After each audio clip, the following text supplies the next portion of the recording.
Welcome back to the Dick Dive. Today, we're tackling something I know a lot of you are curious about, the wealth hack. Now, before you roll your eyes and think this is just another, like, Lambos and private islands seminar, trust me, this is different. We're going beyond the hype and digging into the actual principles behind building wealth, whether your goal is early retirement or just feeling more financially secure. What's interesting is we're not just looking at one wealth hack manual, are we? You've pulled together excerpts on maximizing income, building passive income streams, even a document on overcoming self-doubt in business. Right, and that's what makes this deep dive so intriguing. We've got this unexpected mix of sources, which means we're in for some diverse takeaways. So let's get to it. First things first, what exactly is the wealth hack? At the core, the wealth hack promotes the idea of achieving financial freedom through passive income. It's about building a system where your money works for you, even while you sleep. Now, I know that might sound like a fantasy, but the idea is to build sustainable wealth over time, not overnight. Okay, so it's not some get-rich-quick scheme, but one of the excerpts calls it a blueprint? Does that mean it's a rigid set of rules to follow? Not necessarily. Think of it more like a flexible framework. With actionable steps, you can adapt to your own circumstances. And it's not just about crunching numbers and making investments. It's about cultivating the right mindset. That's where the document on overcoming self-doubt comes in. It emphasizes the importance of a growth mindset, embracing challenges, learning from setbacks, and constantly striving to improve. I see the connection. So much of personal finance is about psychology, isn't it? But let's get real for a second. One of the excerpts claims that anyone can achieve financial abundance simply by investing wisely and saving diligently. Is that truly realistic? Well, it's certainly a bold statement. While those are certainly key components of building wealth, individual circumstances and opportunities can vary greatly, but the underlying message is powerful. Taking consistent, strategic action toward your financial goals, no matter how small, can lead to significant results over time. It's about making informed choices and sticking with your plan even when things get tough. Got it. So the wealth hack isn't about instant riches. It's about building a solid foundation for long-term financial well-being. Now, let's talk about the elephant in the room, passive income. It's often touted as the holy grail of financial freedom, but what exactly does it entail? The study guide we have defines passive income as income earned with minimal ongoing effort. It's not about earning money without any effort at all, but rather creating income streams that, once set up, require less of your active time and energy. Okay, so you're not exactly lounging on a beach all day, but the appeal is clear, decoupling your income from your time. That's a game changer. Absolutely. And one of the excerpts titled Insider Tips for Building Passive Income offers some potential avenues to explore. It mentions things like real estate investments, stock dividends, and even online businesses, all of which can generate income even when you're not actively working. Those are some pretty diverse options, but they all sound like they require a certain level of expertise and upfront investment. Is the wealth hack really accessible to everyone? Or does it favor those who already have a good start? That's a fair question. While some strategies, like investing in real estate, might require more capital upfront, others, like starting an online business, can be more accessible to those with limited resources. But a lot of creativity and drive. The key is to start small, diversify your income streams, and gradually build your portfolio over time. Diversification, there's that word again. The study guide seems to emphasize that quite a bit, right? Why is it so crucial? Especially when it comes to building passive income. Think of diversification like building a financial safety net. Spreading your investments across different asset classes, industries, and even geographical locations can help mitigate risk and protect you from market fluctuations. It's like the old saying, don't put all your eggs in one basket. That makes sense. But let's be honest, the idea of building multiple streams of passive income can feel a bit overwhelming. Where does someone even begin? That's where the blueprint aspect of the wealth hack comes into play. It's not about jumping into every opportunity that comes your way, but rather choosing a few strategies that align with your interests, skills, and resources. Remember, it's a marathon, not a sprint. Start small, focus on one step at a time, and be patient. Okay, so the wealth hack is all about building sustainable wealth over time through passive income, diversification, and a growth mindset. But I have to admit, it still sounds a little too good to be true. Is there a catch? Well, the catch, if you will, is that it requires dedication, patience, and a willingness to learn and adapt. The excerpt on Unlocking the Secrets stresses that this isn't about finding some magical formula. It's about consistent effort, intelligent choices, and constantly refining your approach. Speaking of intelligent choices, you mentioned strategic investing earlier, And it's a concept that requires a deeper dive. Yes, please. It's one of those terms that gets thrown around a lot, but what does it actually mean in the context of the wealth hack? Strategic investing is about making informed decisions based on research, analysis, and a clear understanding of your financial goals, not just following the latest trends or relying on gut feelings. It's about having a plan, understanding the risks involved, and making calculated moves that align with your long-term vision. So it's not about chasing quick profits. It's about building a portfolio that will support your financial goals over time. It sounds like a lot of work. Is there a way to make strategic investing more accessible, especially for those of us who aren't financial experts? Absolutely, there are tons of resources available online and offline to help you educate yourself about investing, from books and articles to online courses and financial advisors. The key is to be proactive. Do your research, and don't be afraid to ask questions. Remember, even seasoned investors started somewhere. I love that. So even if we're not aiming to become Wall Street gurus, we can still apply the principles of strategic investing to our own financial lives. Right? It's about taking control of your finances, making informed choices, and building a system that supports your goals, no matter how big or small. And, this deep dive is already proving that you don't have to be a millionaire to start thinking strategically about your future. That's a great point. It's about shifting our mindset from one of scarcity to one of abundance, from feeling overwhelmed to feeling empowered. Exactly. And that brings us to another key concept highlighted in the self-doubt document: the importance of taking action. It's not enough to just have a plan. You need to actually implement it. That's where the rubber meets the road, right? But sometimes taking that first step can feel daunting. That's where the idea of breaking down big goals into smaller, manageable tasks comes in. The document even suggests celebrating those small wins along the way to keep your motivation high. I see the connection. It's like building momentum, one small win at a time. But even with the best plan and all the motivation in the world, there are bound to be obstacles along the way. How does the wealth hack address those inevitable setbacks? That's where the growth mindset we talked about earlier becomes so crucial. It's about viewing challenges not as failures, but as opportunities to learn, adapt, and improve. The document even suggests seeking out feedback from others and using it to refine your approach. So it's not about being perfect. It's about being persistent and always striving to learn and grow. That's a powerful message. And it's not just applicable to finances, is it? Not at all. The principles we've discussed today, from strategic planning to diversification to embracing a growth mindset, can be applied to any area of life where you want to achieve goals and create positive change. Whether you're aiming for financial freedom, starting a business, or simply wanting to live a more fulfilling life, the Wealth Hack offers a framework for success. I'm already starting to see how these concepts can be applied to my own life, even beyond my finances. But let's be real. Not everyone is driven by the desire for financial freedom. What's in it for those who aren't necessarily chasing early retirement or a six-figure income? That's a great question. And it leads us perfectly into our next segment, where we'll explore the broader applications of the Wealth Hack, even if your primary goal isn't financial. Stay tuned, folks. We'll be right back after a quick break. Welcome back to the Deep Dive. We've been breaking down the Wealth Hack, and as promised, we're going to delve into some specific strategies for building those passive income streams we talked about. Yes, let's get into the nitty-gritty. The excerpts mention a bunch of possibilities, but I'm curious, where do we start?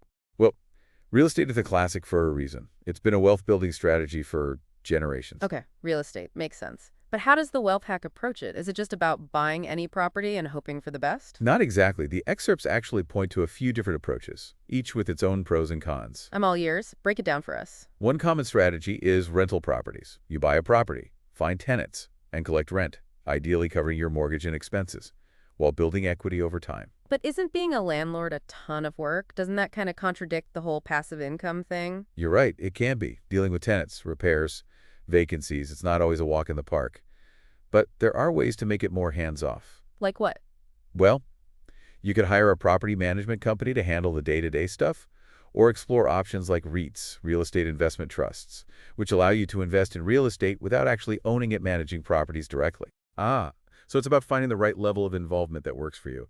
What about flipping houses? That seems to be a popular strategy these days. Flipping can be lucrative, but it's definitely more active and comes with its own set of risks. It's less about passive income and more about leveraging your skills and time for a potentially quicker return. Okay, so real estate offers a range of options, from more hands-on to more passive approaches. What about stocks? Those seem to be a big part of the wealth hack philosophy, too. You're right, stocks come up a lot, especially in the context of strategic investing for long-term growth. Remember, we talked about making informed decisions based on research and having a clear plan Stocks can play a key role in that plan. But the stock market can be so unpredictable. Isn't that a bit risky? Especially if you're not a financial expert? It's true that stock prices can fluctuate, but that's where diversification comes in again, by spreading your investments across different companies, industries, and even types of stocks. You can potentially manage that risk. So don't put all your eggs in one basket. Got it. But what are some specific stock strategies the Wealth Hack suggests? Well, one approach is dividend investing. You buy stocks in companies that pay dividends, essentially sharing their profits with shareholders. It's a way to generate regular passive income from your investments. That sounds interesting, but how do you choose the right dividend stocks? It seems like there are thousands to choose from. There are. It's about doing your research, looking at a company's financial health, its history of paying dividends, and its potential for future growth. Okay, so it's not just about picking a random company and hoping for the best. There's a lot of thought and research that goes into it. What about other stock strategies? Another approach is investing in growth stocks, companies that are expected to grow at an above-average rate. These might not pay dividends, but offer the potential for higher returns as the company's value increases. So growth stocks are more about capital appreciation, whereas dividend stocks are about generating income. Exactly. And depending on your goals, risk tolerance, and time horizon, you can choose a mix of strategies that align with your overall investment plan. I'm seeing a pattern here. Research, planning, diversification. It seems to be the foundation of the Wealth Hack approach, no matter what strategy you're considering. You're absolutely right. It's about taking a thoughtful, strategic approach to building wealth, not just chasing quick wins or following the crowd. Okay, so we've covered real estate and stocks, two fairly traditional approaches to wealth building, but the Wealth Hack also seems to be on board with the whole online business thing, right? What kind of online ventures are we talking about? One that's mentioned repeatedly is creating and selling online courses. You leverage your expertise in a particular area, create a course that provides value to others, and then sell it online through your own platform or an established marketplace. I see the appeal. People are always hungry for knowledge and new skills, but wouldn't creating a successful online course require a lot of upfront work? Doesn't that contradict the passive income idea? It's true, there's definitely an initial investment of time and effort involved in creating a high-quality course. But once it's launched, the potential for passive income is huge. You can sell the same course to countless students without having to recreate it each time. So it's about front-loading the effort and then reaping the rewards over time. What other online business models does the Wealth Hack mention? Affiliate marketing is another popular one. It's essentially about promoting other people's products or services on your website, blog, or social media platforms, and earning a commission on every sale you generate. That's a clever way to leverage existing products and tap into a ready-made market. Are there any specific skills or resources needed to be successful with affiliate marketing? Well, it definitely helps to have a strong online presence, whether it's a website, a blog, or a large social media following. You also need to be able to create engaging content that will attract your target audience and convince them to click on your affiliate links. So it's about building trust and credibility with your audience, not just bombarding them with ads. Exactly. It's about providing value and building relationships, not just pushing products. Okay. Online courses, affiliate marketing, these all sound pretty tech-savvy. Are there any online business models that might be a good fit for someone who's not necessarily a tech whiz? Absolutely. One option could be creating and selling ebooks or other digital products that don't require a lot of technical expertise. You could write about your passion, share your knowledge, or even create templates, checklists, or other resources that people are willing to pay for. That's a great point. It's about leveraging your existing skills and knowledge, not trying to become someone you're not. Exactly. And that's one of the things I appreciate about the Wealth Hack. It emphasizes finding a path that aligns with your strengths and interests, not just following some generic formula. It's about creating a business that you're actually passionate about, not just one that you think will make you rich. Right. Because when you're passionate about what you're doing, you're more likely to put in the effort, overcome challenges, and ultimately achieve success. That's a great message for our listeners, but let's shift gears a bit. We've talked a lot about specific strategies. What are some of the key factors to consider when choosing a passive income stream? What questions should people be asking themselves before jumping into any particular venture? Well, as we've discussed, diversification is crucial, so don't put all your eggs in one basket. Also, consider your risk tolerance. Some investments are inherently riskier than others. How much risk are you comfortable with? Right. Some people are more comfortable with volatility than others. What other factors should we be thinking about? Think about your interests, skills, and resources. Choose a path that aligns with what you enjoy doing and what you're good at. It's much easier to succeed when you're passionate about your work. That makes sense. You're more likely to stay motivated and persevere through challenges when you're genuinely interested in what you're doing. What about resources? What do you mean by that? Well, different passive income streams require different levels of investment, both in terms of time and money. Starting a rental property business, for example, might require significant upfront capital, whereas creating an online course could be more accessible if you have limited funds, but a lot of expertise to share. So, it's about assessing your current situation and choosing a path that's realistic and attainable for you, not just chasing some idealized vision of passive income. Exactly. And remember, we're not financial advisors here. This deep dive is about exploring ideas and encouraging you to do your own research. Always do your due diligence. Don't just take our word for it. Right. Consult with financial professionals. Do your own research and make informed decisions based on your individual circumstances.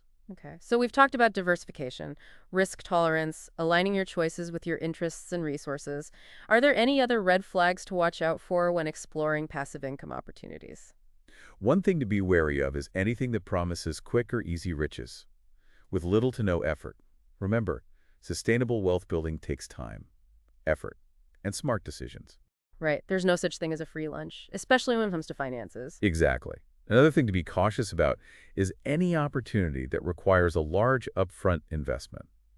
With no clear path to return, always be skeptical of anything that sounds too good to be true. So it's about being realistic, doing your research, and not falling for get-rich-quick schemes. Exactly. It's about being a savvy investor, not a gullible gambler. Now, let's talk about another key concept that's woven throughout the wealth hack, smart financial decisions. What does that look like in practical terms? It's about being mindful of your spending habits, creating a budget that aligns with your goals, and making informed choices about where your money goes. So, tracking your expenses, identifying areas where you can cut back, and making sure you're not living beyond your means. Exactly. It's about taking control of your finances instead of letting them control you. This whole concept of smart financial decisions reminds me of the growth mindset we discussed earlier. I see the connection too. It's about being willing to learn, adapt, and constantly improve your financial literacy. Right. It's about being proactive, seeking knowledge, and not being afraid to ask questions. And it's about recognizing that financial well-being is an ongoing journey, not a destination. There's always room for growth and improvement. Okay, so we've covered passive income strategies, smart financial decisions, diversification, risk management. It's a lot to take in. But before we move on, is there anything else that stands out to you from these wealth hack excerpts? Any key takeaways that we haven't touched on yet? One thing that keeps coming up is the importance of mindset. It's not just about the mechanics of investing or building a business. It's about cultivating the right attitude, beliefs, and habits. I'm intrigued. Tell me more about this wealth mindset. What are some of its key characteristics? Well, it's about having a positive outlook, believing in your ability to achieve your financial goals, and being willing to put in the work. It's also about being patient, persistent, and not giving up when faced with obstacles. So it's about having a can-do attitude, even when things get tough. Exactly. It's about believing in yourself and your ability to create the future you desire. And it's about recognizing that setbacks are inevitable, but not insurmountable. Right. It's about learning from your mistakes, adapting your approach, and never giving up on your dreams. This whole conversation about mindset has me thinking, is the wealth hack really just about money? Or is there something deeper going on here? That's a great question, and it leads us perfectly into our next segment, where we'll explore the broader implications of the wealth hack, even if your primary goal isn't financial. Stay tuned, folks. We're going to dive right in. Let's talk about the bigger picture. What can we learn from the wealth hack, even if we're not obsessed with early retirement or building a fortune? I'm glad you asked that, because I think that's where the real gold lies. I'm glad you asked that, because I think that's where the real gold lies. So we've been deep in the weeds of the wealth hack, but I'm ready to zoom out a bit. Even if I'm not planning to retire tomorrow, it feels like there's a lot here that can apply to, well, just about any goal. You're hitting on something really important. While the wealth hack focuses on finances, so many of the underlying principles are universal. Okay, give me an example. How can someone who's not chasing riches still benefit from this wealth mindset we've been talking about? Well, think about the emphasis on setting clear goals. That's crucial for anything you want to achieve, whether it's writing a novel, running a marathon, or learning a new language. Right, it's about having a vision, breaking it down into manageable steps, And then taking consistent action. That applies whether you're building a business or just trying to get in shape. Exactly. And the emphasis on diversification. That's not just about spreading your investments. It's about having multiple sources of joy and fulfillment in your life. I love that. So instead of putting all your eggs in one basket, you're diversifying your happiness portfolio. You're investing in relationships, hobbies, personal growth, and yes, maybe even some financial goals. Precisely. It's about creating a life that's rich and fulfilling on multiple levels, not just financially. And let's not forget the whole growth mindset thing. It's not just about embracing challenges in business. It's about viewing setbacks in any area of life as opportunities for learning and growth. Absolutely. That document on overcoming self-doubt really hammered home the importance of seeing failure not as an endpoint, but as a stepping stone on the path to success. And it emphasized the power of taking action, even when you're feeling scared or uncertain. Remember that quote? Break down those large goals into smaller tasks.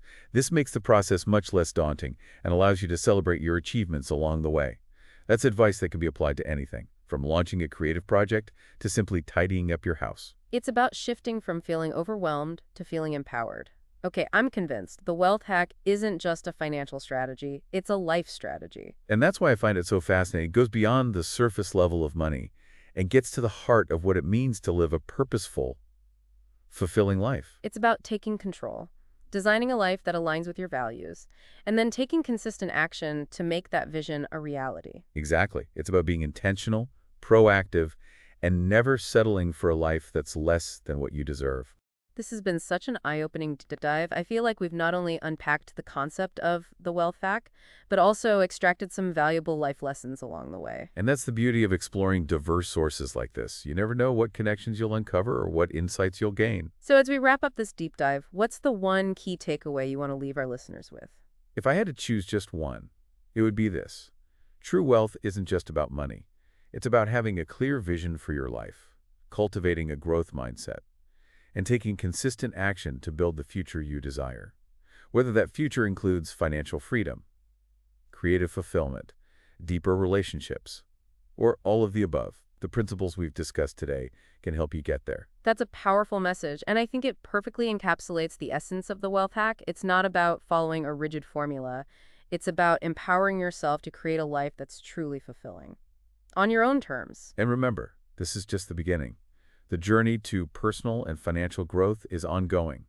There's always more to learn, more to explore, and more to achieve. So keep hacking away at those goals, keep diversifying your happiness portfolio, and keep diving deep into the knowledge that matters. Thanks for joining us on the Deep Dive. We'll see you next time. I'm glad you asked that, because I think that's where the real gold lies. So we've been deep in the weeds of the wealth hack, but I'm ready to zoom out a bit. Even if I'm not planning to retire tomorrow, it feels like there's a lot here that can apply to, well, just about any goal. You're hitting on something really important. While the wealth hack focuses on finances, so many of the underlying principles are universal. Okay. Give me an example. How can someone who's not chasing riches still benefit from this wealth mindset we've been talking about? Well, think about the emphasis on setting clear goals.